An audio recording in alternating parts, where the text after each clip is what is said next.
Comme je suis ravi de vous retrouver, je peux vous embrasser Thierry? On est lundi. Profitez, c'est lundi. Ah, ça me fait plaisir. On est très heureux de vous retrouver, vous, derrière l'écran, pour cette nouvelle semaine de grande émission. Thierry, on a un programme chargé, on va en parler dans quelques instants. Et moi aussi, c'est avec un plaisir non dissimulé que je vous retrouve. Regardez. C'est vrai, Ça c'est le mec qui a le plaisir non dissimulé. Oui, c'est vrai, on le voit bien. Eh ben, du plaisir, il y en aura dans la grande émission. Ça Au commence musée du maintenant. sport maintenant. Bien sûr. Générique.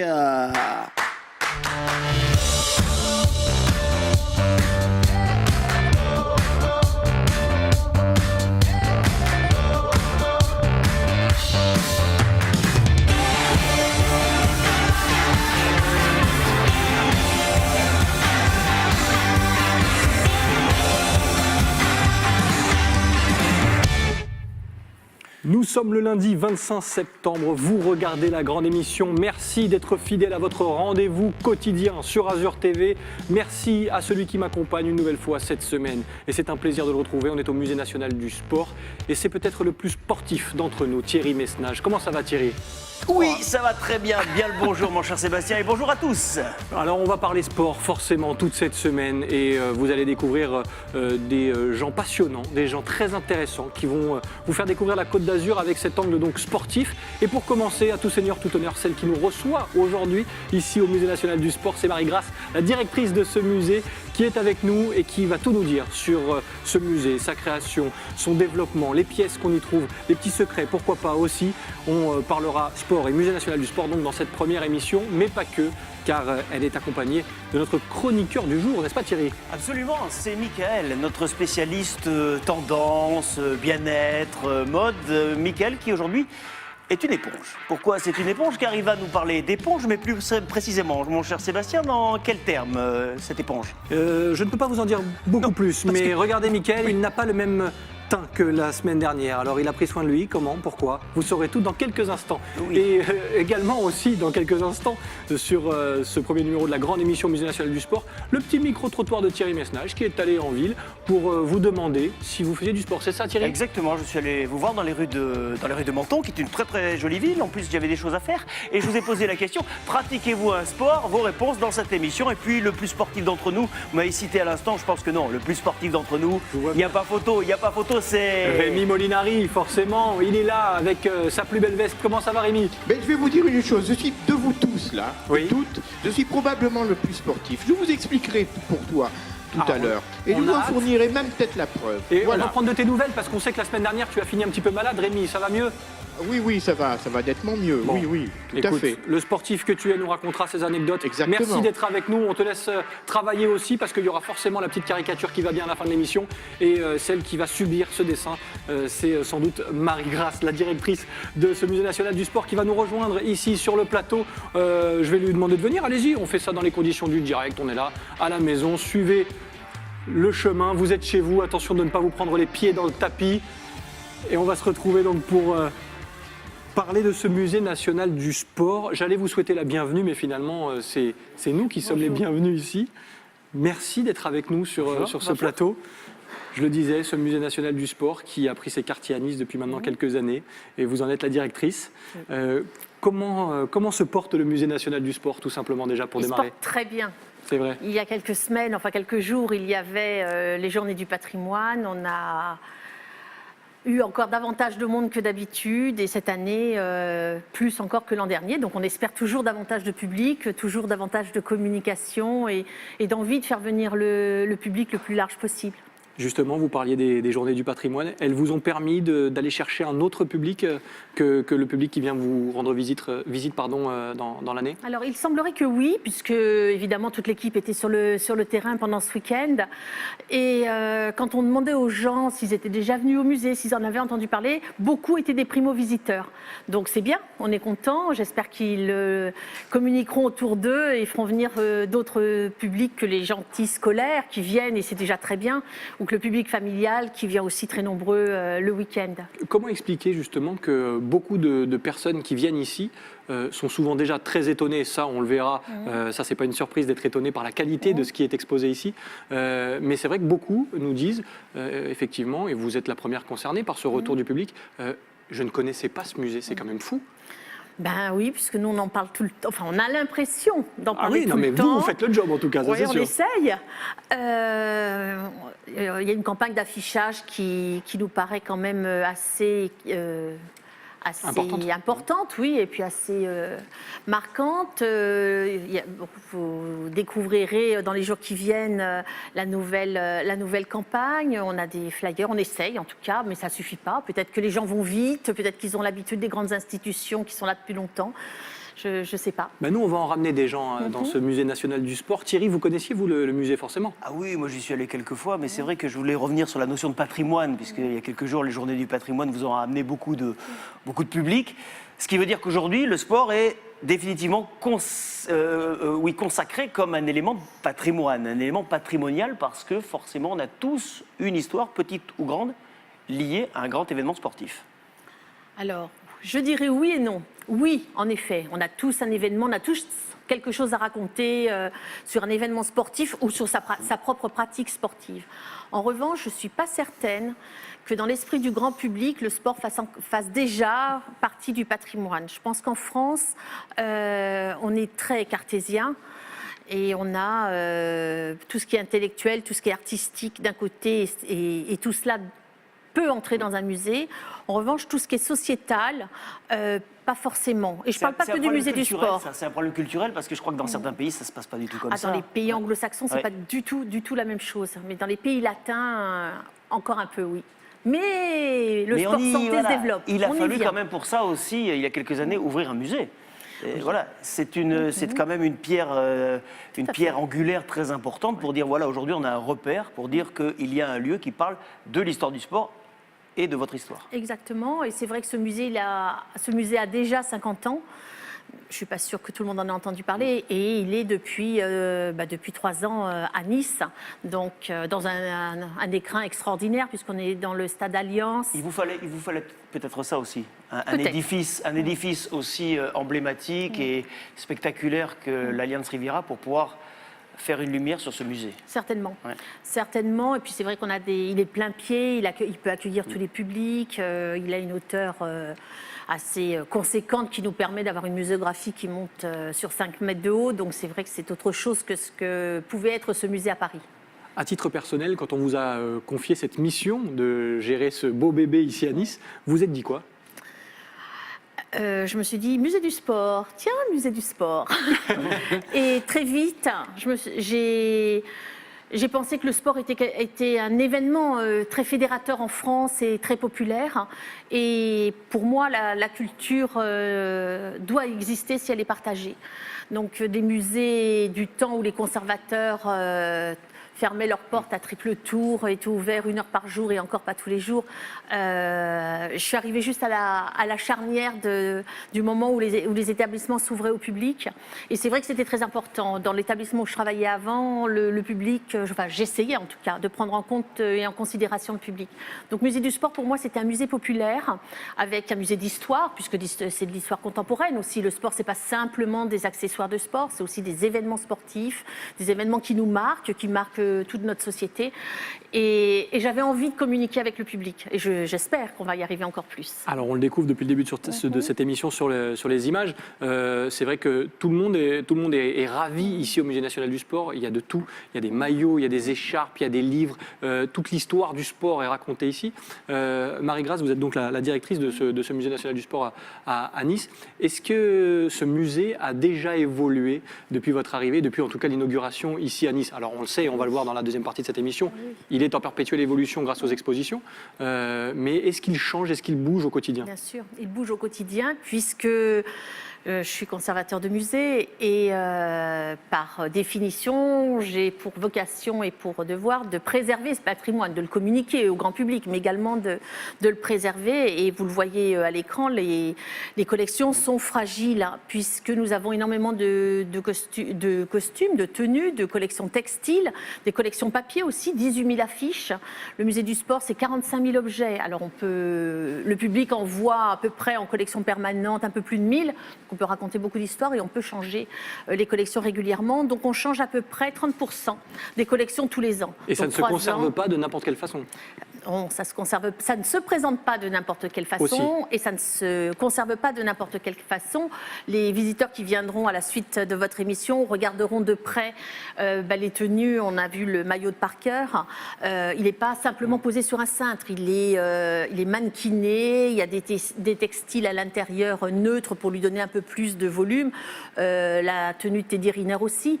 Il y a des vraies mises en scène. Il y a des vraies mises en scène parce qu'il ne faut pas que le tissu se plie, il ne faut pas qu'il y ait des plis qui risquent de couper et d'abîmer les collections. Donc pour ce faire, on est obligé, on parlait du textile, mais il en est de même pour le papier ou pour des écussons ou d'autres collections.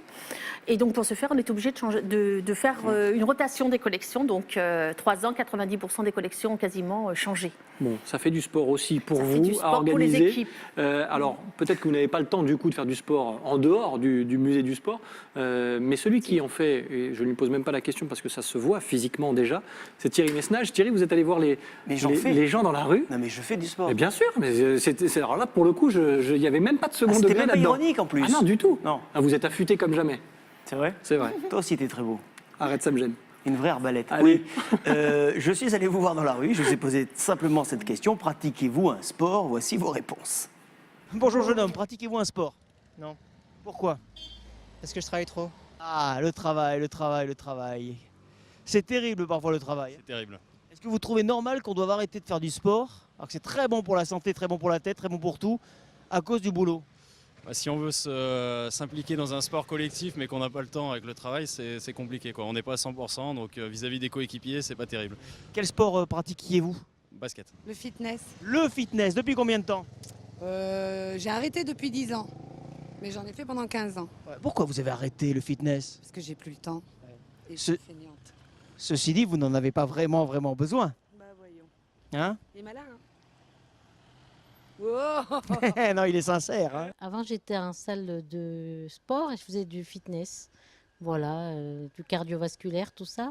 Ça vous fait du bien, ça fait du bien, faut pas arrêter. Pourquoi vous avez arrêté?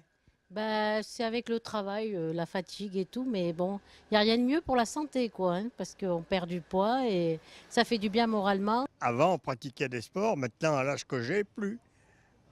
Qu'est-ce que vous faisiez avant? Avant, comme 80% des Français, du football. De la marche, c'est tout. Et c'est bon la marche. Hein. Ouais. Qu'est-ce que ça vous apporte la marche? Rien, hein, ça nous permet de... Comme j'ai mal aux genoux, au moins ça me fait permettre d'avoir moins mal aux genoux. Pratiquez-vous un sport? Oui, tout à fait. Ouais. Qu'est-ce que vous faites comme ça? Taekwondo. Un taekwondo. Rappelez un petit peu ce que c'est que le taekwondo car tout le monde ne connaît pas. Ah ouais, mais c'est un sport de combat, mais en fait, c'est un sport de loisir, on va dire. C'est vraiment pas de combat parce que la plupart des personnes vont croire que c'est juste pour se défendre. Agresser. Pour cogner, pour frapper alors que c'est pas ça du tout. Voilà, tout à fait. On C'est préfère. une philosophie. Hein. Tout à fait. Voilà. C'est plutôt pour s'amuser, essayer de garder son corps La sain, forme. tout ça. Voilà. Et c'est vrai que vous avez un corps qui a l'air sain. On a l'impression. Merci. On a l'impression qu'on a un corps sain. Après, je peux pas voir. Ah, je vous confirme qu'il a un corps sain. Le sport, c'est la santé. C'est bien, c'est une bonne chose pour la vie, pour l'équilibre, pour le psychique, pour le physique, pour le moral, pour absolument tout. Pour absolument tout. Autrement dit, faites du sport. Exactement, faites du sport. Là, est-ce qu'on va vraiment s'y remettre? Oui. Alors, vous regardez Je fais les 2 salles de... Votre prénom, c'est Moi, c'est Fatima. Fatima, vous regardez la caméra, bien en face. Je vais m'y remettre. Allez. Je vais m'y remettre au sport, c'est promis parce que c'est bon pour ma santé. Voilà, et en Non. plus, il leur fait prendre des bonnes résolutions. Vous êtes fort, Thierry. Hein. Et puis j'ai promis à cette dame que je reviendrai la voir et que je verrai dans quelques mois et je lui poserai la question, est-ce que vous avez repris le sport ou pas? Ça se verra. On verra. De toute façon, si elle l'a repris. Vous êtes sympa, vous. Pardon. T'es un mec sympa, On toi. l'embrasse si elle nous regarde. Et nous avons perdu une téléspectatrice. Une. Allez, on va passer plus sérieusement à notre chronique du jour dans quelques instants. Pas tout de suite, parce qu'on va continuer à parler de ce musée national du sport avec sa directrice Marie-Grace, qui est notre invitée depuis le début de cette émission et qui nous accueille ici tout au long de cette semaine. Et elle a été retrouvée sur le plateau par Michael, Mister Riviera Blog. Comment ça va, Michael? Ça va très bien, et vous? Ça va très bien. Qu'est-ce que vous nous avez ramené, dites donc? Des éponges Conjac, vous connaissez? Pas encore, mais ça ne saurait tarder. Voilà, je vais tout vous expliquer tout à l'heure. C'est vraiment très bon pour la peau et je vais vous expliquer d'où ça vient et comment l'utiliser. Ça va vous En tout plaire, cas, c'est sûr. joli. Hein. Ouais, c'est coloré en tout cas. C'est coloré, Je voilà. sais pas si ça marche, mais c'est coloré en tout cas. Voilà, Marie, Ça vous marche, je l'utilise, ça conservez marche. les pièces de musée et Mickaël va tenter de conserver un teint radieux. C'est ça un peu l'idée? Voilà, avoir 25 ans pour toujours. 25 ans pour toujours. Thierry, je ne vous ferai pas offense de vous dire que ça me ferait plaisir. Mais bon, c'est cadeau. Allez, Oui, c'est j'arrête. cadeau. Mais moi, je m'en fous, je vais toutes les prendre. D'accord, très Donc, bien. d'ici la fin de l'émission. Tu vas voir. Avant de parler éponge et surtout soins et bien-être avec cette chronique de Mickaël, on va continuer à parler sport avec Marie-Grace. Marie, on faisait un peu le tour du musée, de son histoire et de son développement. Un mot aussi sur les pièces forcément, parce qu'on l'a découvert depuis le début de cette émission en images, les pièces qu'on peut trouver ici. On rappelle le nombre de pièces stockées. Alors en tout, on a un peu plus de 45 000 objets Voilà. à conserver, à mettre en valeur et à communiquer auprès du grand public.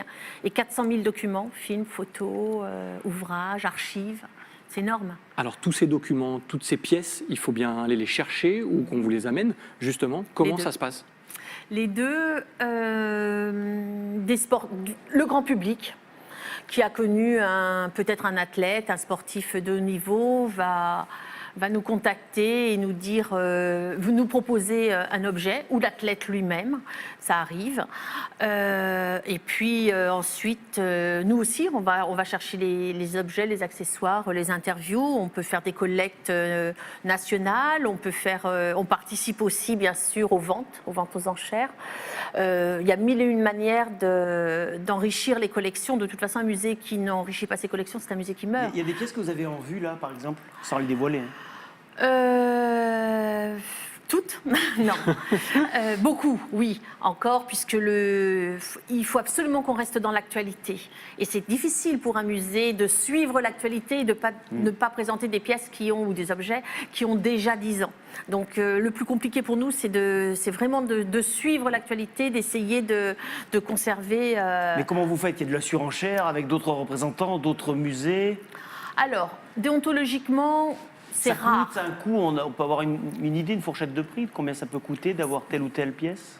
Ça va du don, 0 centime, 0 aux pièces qui peuvent atteindre 100 000 euros Et ou 200 000 globalement, ça donne euros. beaucoup? Pardon? Ça donne beaucoup, globalement, ou le sportif n'est pas si généreux que ça? Le sportif est N'est pas prêteur. fétichiste. Ah, Non, il fétichiste. est fétichiste. Superstitieux peut-être aussi un peu. Oui, bien Ouais. sûr. Il a gagné avec telle tenue ou telle... Donc, il faut qu'il arrive, même une médaille, il faut qu'il arrive à se détacher de l'objet. Puis il n'y a pas que lui, il y a aussi sa famille. Le sport en France, c'est souvent des affaires familiales. On pousse un jeune. Bon, après, bien sûr, il va tout seul. Mais donc, il y a toute la famille derrière et il veut faire plaisir. Il va donner une médaille à ses parents ou à sa famille. Enfin, Après, on peut prêter, on peut laisser pendant Alors, un certain temps, récupérer. On sait que c'est entre de bonnes mains, dans une vitrine, Dans un c'est beau surveillé, donc dans un lieu quand même qui est on réputé. a des dépôts, Ouais. on a également des dépôts, des prêts pour les expositions temporaires. Les expositions temporaires durent entre 3 et 6 mois, donc on a fermé une exposition sur les moteurs et le génie humain. On va en ouvrir une dans quelques semaines sur le jeu et le jouet sportif. Donc là, on fait appel à des collectionneurs, à des particuliers qui prêtent pour 6 mois. Mais après, il y en a qui prêtent pour plus longtemps, donc ils font des dépôts pour 5 ans. Et il y en a qui donnent pour l'éternité, puisqu'un musée de France conserve pour l'éternité. On va le voir aussi sur quelques images. Vous parliez des expositions temporaires. Justement, comment ça se met en place? J'imagine que c'est un travail de dingue. Il y a une pièce qui est forcément réservée à ces expositions. C'est beaucoup de boulot, ça demande beaucoup de moyens humains aussi. Comment on s'organise pour faire vivre ces expositions temporaires? Alors, c'est un gros travail, mais c'est une aventure passionnante. C'est fédérateur parce que c'est créatif. Donc l'idée, les thématiques d'exposition sont choisies au sein de l'équipe du musée, en lien avec un conseil scientifique et un conseil d'administration et bien sûr nos ministères de tutelle pour que tout le monde soit bien d'accord sur la thématique. Et après, on n'a pas 45 000 objets, c'est beaucoup, mais on n'a pas tout au musée. Donc on va penser à des musées, on va penser à des collectionneurs, et puis on va chercher les pièces, c'est notre travail. Hein. Donc on va chercher les pièces, les objets, les chefs-d'œuvre ou les objets de la vie quotidienne. Parallèlement à cette recherche de pièces, on écrit une histoire, un synopsis d'exposition, et puis on essaie d'illustrer. Donc généralement on travaille à 2 ou 3 ans. C'est-à-dire que quand on ouvre une exposition, nous on est déjà sur celle d'après. On va ouvrir jeux et jouets sportifs dans quelques jours. On est déjà sur le corps sportif de l'an prochain, puis le golf, etc. Parce que ça prend du temps. Il y a des courriers, on est en France, l'administration n'est pas toujours rapide. Après, il y a les valeurs d'assurance et puis il y a le budget, bien sûr, parce que déplacer un objet de France, c'est à peu près simple. Enfin, ça dépend quoi. Une voiture, ça ne se transporte pas dans une petite boîte. Un dessin, c'est plus simple. Oui, là, on découvre les images de la dernière exposition en date, ici au Musée national du sport. Davidson ou ce moteur à piston, ce sont des objets ou de musée ou de particuliers, ou cette voiture de Formule 1. Là, c'est exceptionnel d'avoir cette voiture de Sébastien Loeb. Comment vous réussissez à aller trouver cette pièce et à la ramener ici au Musée national du sport? Celle-ci aussi est une très belle pièce, l'Elica. Elles sont toutes belles. Mais oui, j'imagine. Elles ont demandé tellement de négociations, tellement de recherches. Elles sont difficiles parfois, ces négociations? Elles sont compliquées? Alors, dans le cas de l'exposition Moteur et le génie humain, on a travaillé beaucoup avec des collectionneurs qui étaient amoureux de leurs pièces. Donc, ils sont vraiment amoureux de leur collection. Donc, c'est difficile pour un amoureux de se séparer de sa bien-aimée pendant 3-6 mois. C'est ça le plus dur. Là, ça a été ça le plus dur. Mais ce sont aussi des rencontres humaines et en particulier pour cette exposition, on a eu la chance d'avoir des complices, des collectionneurs qui nous ont aidés et un tel connaît un tel et de fil en aiguille, on a réussi à monter cette belle exposition qui demeure une aventure humaine. Alors après, il y a les muséographes, la décoration, les textes rédigés, les catalogues, enfin bon, tout ce qui va autour, c'est un gros travail. Et tous les accessoires, les tenues qui vont avec... Comme on l'a vu là, par exemple, les tenues ou les objets ou la voiture, l'Elica qu'on voyait tout à l'heure, c'est un objet, ça prend de la place, mais il y a tout ce qui va derrière. Le transport, l'assurance, la mise en scène, l'éclairage, le petit cartel, le grand cartel, enfin... Oui, c'est du travail, mais c'est passionnant.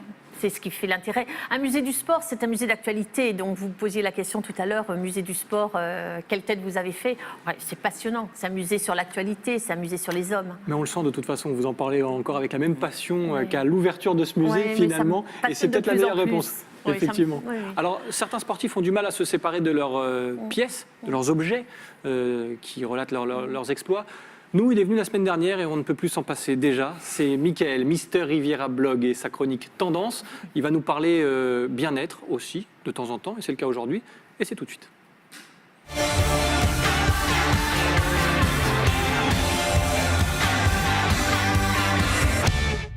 Oui, Mickaël, on ne peut plus se passer de vous. Vous êtes déjà indispensable. Moi non plus. Alors aujourd'hui, vous nous l'avez un petit peu expliqué tout à l'heure, des éponges en face de vous, de toutes les couleurs, et on va prendre soin de nous. Voilà, tout à fait. Donc j'ai découvert ça il n'y a pas très longtemps. Donc c'est des éponges qui datent quand même de 2000 ans à la base. Donc ça s'appelle éponge konjac. Ça vient de l'Asie du Sud-Est. À la base, le konjac, c'est une plante en Asie qui est surtout produite en Chine, Japon, Corée, Vietnam, qui est produite et qui sert en fait à plusieurs... donc c'est-à-dire qu'on peut l'utiliser soit dans le médical pour se soigner les indigestions, les choses comme ça. On peut l'utiliser sous infusion, dans la nourriture ou en cosmétique comme ici. Donc ça vient principalement de Chine. La Chine en produit 15 000 tonnes par an, ce qui est quand même énorme. Donc, en fait, le principe, c'est de prendre la racine de cette plante et de la mélanger avec des argiles différents qui chacun vont être bons pour tel ou tel type de peau. Là, ce que vous êtes en train de dire, c'est que éventuellement chaque éponge a un rôle. C'est ça, tout à fait. Elles sont toutes différentes. Elles ont toutes le même principe, bien sûr, mais elles sont toutes différentes en fonction de l'argile avec laquelle elles sont mélangées. Donc, on a la traditionnelle, donc c'est l'argile blanche, elle, c'est vraiment valable pour tout le monde. Après, on en a d'autres qui sont plus pour les peaux un peu plus grasses, comme la verte, c'est mélangé avec de l'argile verte qui est très bon pour les peaux grasses. D'accord. On a pour les peaux matures, excuse-moi. C'est pas moi, Thierry. Promis, j'ai rien fait. Ouais, enfin, c'est peut-être pas vous, mais vous avez aiguillé, en fait, si vous voulez. Pas du tout. Mickaël, non. Pas du tout. Mickaël n'est pas influençable à ce point-là. Mais vous aussi, vous aurez mon âge. Je vous le souhaite. Non, mais Mickaël, je vous pardonne. Je vous pardonne. Il fallait bien trouver un exemple et vous avez eu raison. En tout cas, c'est l'argile jaune qui est très, très moi, j'ai la bon jaune. ça. Je vous la mettrai la jaune pour vous. Donc là, je les ai trouvés sur un site qui s'appelle épongekonjac.bio. Donc c'est un site qui est vraiment spécialisé là-dedans, qui est leader là-dedans d'ailleurs. Voilà, il y a plusieurs sortes. Ils en font aussi bien, donc celles-ci sont pour le visage. Il y en a qui sont beaucoup plus grandes pour le corps. Ah, c'est ce que j'allais vous dire, c'est pas Tout à fait. essentiellement sur le visage. On peut en mettre de partout, après c'est une éponge pour nettoyer. Hein, donc l'avantage c'est qu'on n'a pas besoin de mettre de produit par-dessus, c'est-à-dire qu'elle se suffit elle-même vu qu'elle a de l'argile. Celle-ci c'est une exclusivité de leur site, c'est avec de la fleur de violette. Donc ça c'est très bien pour les peaux très très sensibles, ultra sensibles, très Ça, c'est moi, irritées. Voilà, Ah, je c'est vous la bon. mets de côté Très à toi sensible. aussi alors. La petite violette. La petite violette, c'est Un pour petit chou, un petit chou. Donc là, le principe, il est simple. On mouille l'éponge, point final. Voilà. Alors, Comment techniquement, ça se passe l'éponge, voilà. Donc, ils en font sous forme de cœur pour que ce soit joli. On peut Oh, offrir. ça, c'est pour nous quand on prend Avec- la touche en son petit. Il y a une petite ficelle pour pouvoir la mettre dans la salle de bain. D'accord. Et quand ça sèche, en fait, ça devient comme ça. Donc, ça fait la moitié du volume. Ah oui, quand même, Donc, d'accord. on la récupère le matin, Ah, elle c'est est pas comme super ça. rentable, hein, parce qu'au Donc- bout de 3 jours, il n'y a plus rien. Mais oui, C'est ça, mais il a non raison en même temps, Thierry. Combien de temps ça dure une éponge Ça comme dure environ 3 mois. C'est biodégradable. Si on s'en sert tous les jours. Si on s'en sert tous les jours, ça dure 3 mois. Bon, ça va, je me lave pas Mais la tous les jours. mécanique, c'est quoi? C'est qu'il y a en fait, il y a des ingrédients naturels qui Tout à fait, qui c'est 100% s'incrustent dans naturel. les pores de la peau, en fait, c'est ça? 100% naturel, 100% bio. Il y a la fibre de konjac qui, elle, nettoie. Après, il y a l'argile qui est mélangée, qui nourrit. Donc, ça fait double fonction. Double emploi, ouais. Et voilà, encore une fois, c'est bien parce qu'on n'a pas à le mélanger à tel ou tel produit. On peut vraiment juste nettoyer ça sans rajouter de savon. On peut en rajouter si on veut, bien sûr, aussi, mais autrement, on n'est pas obligé. Et c'est uniquement pour le visage, là, pour le coup. Celles-ci sont pour le visage, mais on, On en peut a avoir des pour le corps plus grandes aussi, qui voilà. sont pour le corps, voilà, qui sont un peu plus grandes. Parce que là, c'est pas facile de faire tout le corps Non, avec un c'est petit sûr, truc comme oui. ça. On peut y passer Avec un mais- petit cœur. Voilà, avec un petit cœur. Et voilà, il y a aussi des petites lingettes démaquillantes, il y en a des spéciales pour bébés. Donc sur le site, on peut tout trouver, on peut les commander. Elles sont pas chères du tout. Et j'allais y venir parce que vous me connaissez, je suis un Je petit vous peu connais radin. par cœur, je vous connais par cœur. Combien coûtent ces belles éponges? Alors, pour le visage, elles sont à 7,90 €, ce qui est vraiment très accessible pour 3 mois. Hein. En plus, c'est naturel. Celles-ci sont certifiées vegan par PETA, D'accord. donc c'est vraiment top. Et pour le corps, elles sont à 15 €. Donc ça reste vraiment très c'est accessible, finalement, ça dure 3 mois. Ils font des petits coffrets cadeaux si vous voulez offrir ça à madame, ça peut être très sympa. Voilà, ça vous donne une petite idée. Le problème, c'est que là, vous m'avez grillé. Je pensais lui offrir sans qu'elle ne voit rien. Ah, Elle saura désolé. que ça vient d'ici. Un Elle mot me sur, remerciera. sur ces éponges, encore une fois, avant de terminer, Mickaël. Vous les avez testées ou pas? Oui, Alors ça se voit, comparé à la semaine dernière.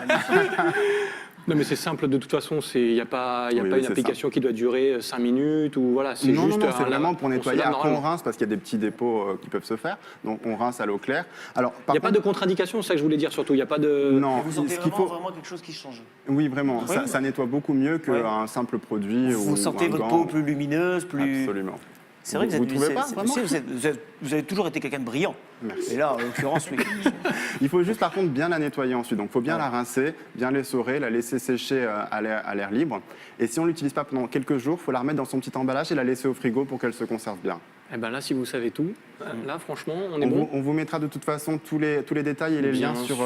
le site Mister Riviera, mister-riviera.com. Déjà, Voilà. et sur la page Facebook de la grande émission, Grande forcément, Émission n'est-ce pas? aussi, On essaiera de absolument. compléter tout ça. à Merci, fait. Mickaël, en tout cas, pour toutes ces Merci. informations. On sera tout beau, tout propre. Voilà. Marie-Grâce, vous connaissiez déjà les éponges? Non, franchement, je découvre. Ça vous tente? Oui, pourquoi Ouais, pas. Pourquoi pas? Je découvre, On mettra là. une éponge de Oui, côté. oui. Comme ça, voilà. Attention, Mais ne la soyez texture pas. est très agréable. Oui, c'est vrai. Oui, oui. Franchement, oui. Et à chaque fois qu'on dit éponge, il y a Rémi Molinari qui Non, tend non, l'oreille elle parce que est souvent très- on Oui, l'a c'est traité vrai. d'éponge. On l'a l'a oublié, souvent Rémi traité Molinari. d'éponge, La Rémi. texture est très Hein, Rémi agréable. Oui, Ça va très très bien. Et Ça- toi Oui, ça t'intéresse les éponges? J'ai pas saisi. Oui, c'est bien ce qu'on pensait, Rémi. C'est pas grave. Tiens-toi prêt, dans 2 petites minutes à peine, on vient te voir pour le dessin. Ça te va? Oui, voilà. Bah écoute, je bosse. Hein, Ah oui, voilà, bien sûr. voilà. Ouais. Bah oui. Merci Rémi, à tout de Voilà, suite. tout de suite. Le temps de terminer, nous, cette émission avec Marie-Grâce, qui a pris des notes sur les éponges. J'ai vu tout ça. Un mot sur l'avenir, vous l'avez dit, on l'a dit depuis le début de cette émission, ce musée national du sport, il bouge tous les jours. Les prochains projets, les gros défis qui attendent ce musée? Alors, les soirées événementielles, la médiation, parce qu'on a parlé des expositions et je vous ai expliqué comment il n'était pas toujours simple d'obtenir tel ou tel objet, mais après, une fois qu'on a les collections, il faut les faire vivre et donc le personnel est à la disposition du grand public pour créer des circuits, etc. Les colloques, les conférences. Je voulais qu'on dise un mot sur aussi rapidement avant de terminer sur les anniversaires. Les enfants aussi peuvent faire leur anniversaire ici au Musée national du sport. L'idée, c'est de s'amuser, de s'amuser dans un musée, de découvrir en s'amusant. Donc les anniversaires, les stages pendant les vacances, les stages, les week-ends organisés pour les jeunes sont un moyen de découvrir l'établissement autrement, pour les jeunes et les moins jeunes d'ailleurs. Et comme grand événement, c'est la prochaine exposition avec un circuit spécial enfants et jeunes d'ailleurs.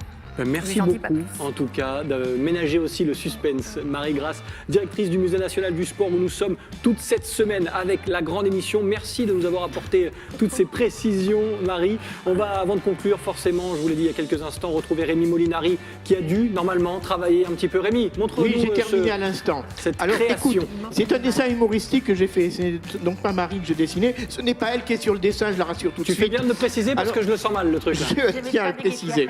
Alors voilà, on voit une jeune péripatéticienne qui est au pied de son lampadaire et le client. Que dit-elle? Eh vieux beau, j'ai une cote moi, je suis championne de France de sport en chambre. Et le monsieur qui répond, ah bon, t'es une pièce de musée? Toujours dans Bon, je vois qu'il n'y a pas un tonnerre d'applaudissements. Hein. Merci Rémi. Rémi, pourquoi tu nous as dit en début d'émission que tu étais le plus sportif d'entre nous, rapidement, en 20 secondes? Ah, écoute, moi j'ai ma place ici. Oui. Pour quelle raison? En 1993, j'ai sauté en parachute sur la ville de Nice de 3000 mètres et j'ai fait une caricature en vol. Bravo, la ville de Nice s'en souvient encore. Rémi Molinari et ses exploits en effet. sportifs. Tu étais bien jeune à l'époque. On le savait, Rémi, que tu étais le plus sportif d'entre nous. Merci, on te retrouve demain, ainsi que toute l'équipe de la grande émission. Michael, merci, Mister Riviera Blog. Merci. On a été complet sur cette chronique. Merci Marie-Grace, une nouvelle fois de nous accueillir toute cette semaine. Merci au grand Thierry Mesnage d'être là. On se retrouve demain. Oui, et puis on viendra fêter votre anniversaire parce que c'est dans pas longtemps votre anniversaire. C'est bientôt. Et je vous offrirai un petit coffret avec des éponges. C'est gentil. Hein? Vous êtes adorables. Merci. Merci à tous. On se retrouve demain, toujours depuis le Musée national du sport, pour une nouvelle aventure, une nouvelle grande émission. Bye bye.